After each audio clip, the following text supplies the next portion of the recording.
Amelia Hernandez, born in 1964 in Barcelona, Spain, standing tall, approximately 5'2" and weighing around 63 to 68 kilograms.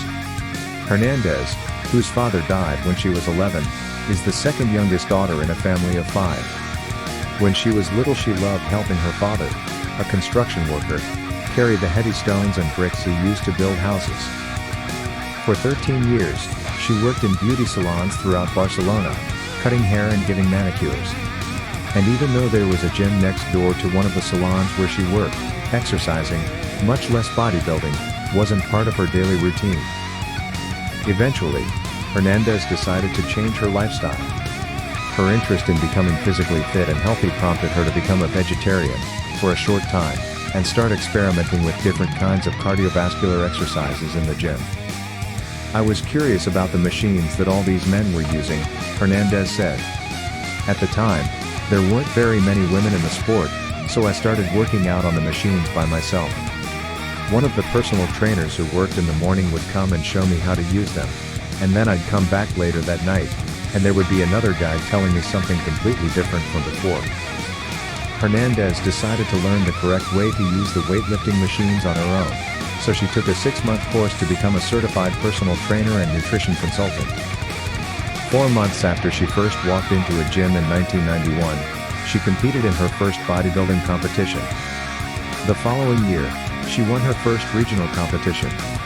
In 1993, she won the European equivalent of Ms. Olympia, beating competitors from Spain, France, Italy, and Portugal. That win allowed her to move from the status of amateur to professional in the United States. She has been competing as a professional since 1994, and this year's Jantana Classic, one of only 3 professional bodybuilding shows in the country, is the last avenue for qualification into the Ms. Olympia Pro Women's competition.